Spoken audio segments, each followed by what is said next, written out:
Matric Hindi और science की परीक्षा 7 व 8 मार्च को। राज्य में मैट्रिक की हिंदी व साइंस की पुनर्परीक्षा की तिथि घोषित कर दी गई है। झारखंड एकेडमिक काउंसिल द्वारा जारी पत्र में कहा गया है कि हिंदी की परीक्षा 7 मार्च को और विज्ञान की परीक्षा 8 मार्च को होगी। प्रश्न पत्र लीक होने के बाद दोनों परीक्षा रद्द कर दी गई थी। जैक ने मैट्रिक व इंटर की प्रायोगिक परीक्षा की तिथि भी घोषित कर दी है। मैट्रिक की प्रायोगिक परीक्षा 10 से 25 मार्च तक संबंधित विद्यालय में होगी। वहीं इंटर की प्रायोगिक परीक्षा भी 10 से 25 मार्च तक होगी। नीलांबर पीतांबर विश्वविद्यालय में कुलपति की हुई नियुक्ति।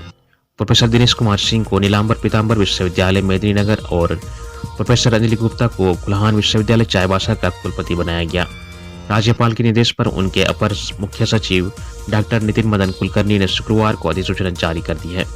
इनकी नियुक्ति योगदान की तिथि से 3 वर्ष तक के लिए की गई है। दोनों विश्वविद्यालय में वीसी के पद 2 वर्ष से खाली पड़े थे। इस वजह से संबंधित प्रमंडल के आयुक्त को वीसी का प्रभार दिया गया था।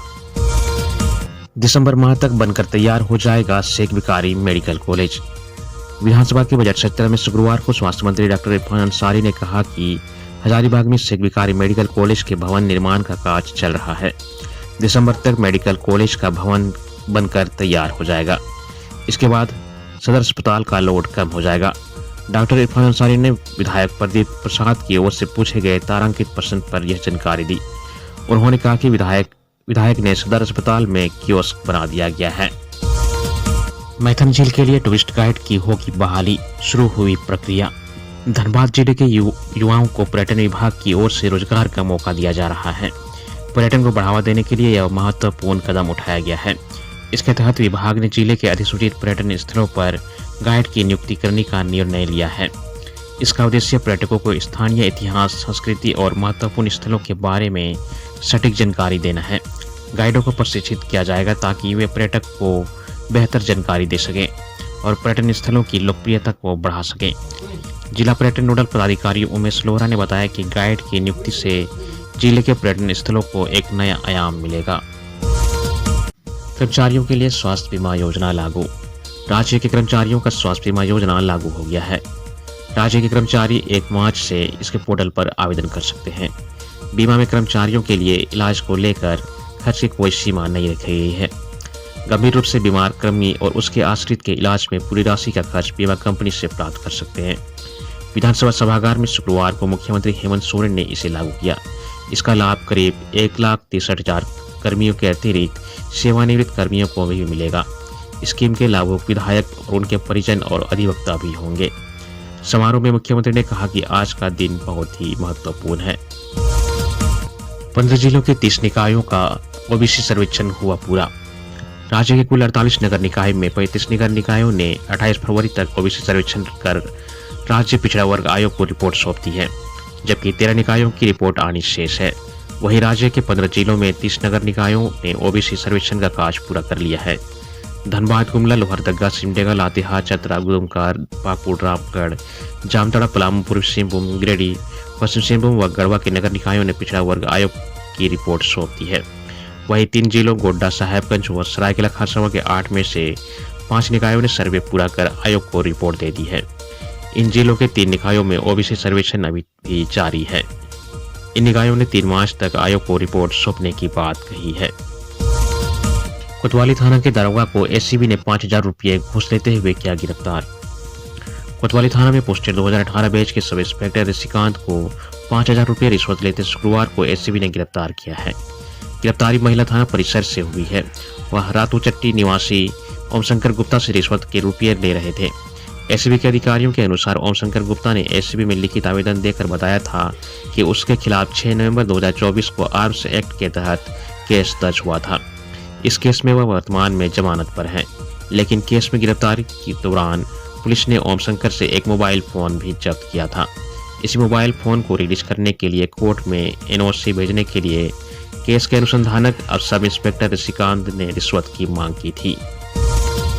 हर पंचायत में एक मोबाइल टावर लगेगा। मुख्यमंत्री हेमंत सोरेन ने कहा कि राज्य के सभी पंचायत में राज्य सरकार एक मोबाइल टावर लगाएगी। इसके लिए आवश्यक प्रक्रिया जल्द शुरू की जाएगी, जिससे राज्य के ग्रामीण क्षेत्रों में ऑनलाइन काज में कोई परेशानी नहीं हो। आज बैंकिंग से लेकर राशन वितरण तक का काज ऑनलाइन हो रहा है। उक्त बातें मुख्यमंत्री हेमंत सोरेन ने शुक्रवार को प्रोजेक्ट भवन सभागार में टैब वितरण कार्यक्रम में कही। श्री सोरेन ने कहा कि स्कूलों को जो टैब दिया गया है, इसके संचालन के लिए भी नेटवर्क का होना आवश्यक है। इस बात की शिकायत भी मिलती है कि नेटवर्क नहीं होने के कारण शिक्षक ऑनलाइन कार्य नहीं कर पाते हैं। इन समस्याओं को देखते हुए सरकार सभी पंचायत में एक मोबाइल टावर लगाएगी। साक्ष्य के अभाव में 9 साल बाद अलकायदा के संदिग्ध हुए बरी। प्रतिबंधित आतंकी संगठन अलकायदा से जुड़े होने के आरोप में 9 साल से जेल में बंद 3 संदिग्धों को कोर्ट में शुक्रवार को साक्ष्य के अभाव में बरी कर दिया। एडीजी इमलेश कुमार सहायक की अदालत ने ओडिशा के कटक निवासी अब्दुल रहमान अली खान उर्फ कटकी, जमशेदपुर धातखेड़ी निवासी मोहम्मद सामी उर्फ उज्जर उर्फ हुसन और मानगो जाकिर नगर निवासी मौलाना कलीमुद्दीन को निर्दोष करार किया। अदालत में सामी और कटकी की पेशी वीडियो कॉन्फ्रेंसिंग के माध्यम से हुई, जबकि कलीमुद्दीन सशरीर उपस्थित था। सरना कोड को लेकर जंतर मंतर पर धरना प्रदर्शन। राष्ट्रीय आदिवासी समन्वय समिति भारत के सदस्यों ने दिल्ली के जंतर मंतर पर आदिवासी धर्म कोलम की मांग को लेकर धरना प्रदर्शन किया। इसमें विभिन्न राज्यों से आए आदिवासी समाज के विभिन्न संगठनों के प्रतिनिधि शामिल हुए। इस मौके पर पूर्व मंत्री देव कुमार धान ने कहा कि आदिवासी अपने हक, अधिकार और पहचान को लेकर सजग और सतर्क हो गए हैं। आदिवासियों की पहचान के लिए अलग से आदिवासी धर्म कोलम की मांग को लेकर देश भर से आवाज उठने लगी है। आदिवासी समाज लगातार अपनी पहचान को लेकर संघर्षरत है। हमारी वास्तविक जनसंख्या कितनी है, हमें यह पता होनी चाहिए।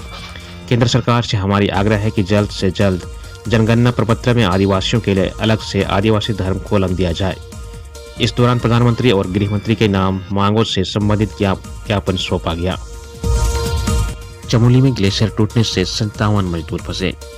उत्तराखंड के चमोली जिले के सीमांत गांव माना के पास ऊंचाई वाले क्षेत्र में शुक्रवार को हुए हिमस्खलन में सीमा सड़क संगठन के कम से कम 57 मजदूर बर्फ के नीचे दब गए।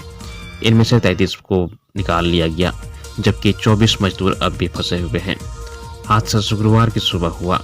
ये मजदूर वहीं बीआरओ के सड़क निर्माण कार्य के तहत बर्फ हटाने के काम में लगे हुए थे। हिमस्खलन के बाद एक बड़ा ग्लेशियर टूटकर इन मजदूरों की सड़क के किनारे बनी झोपड़ी पर गिर पड़ा।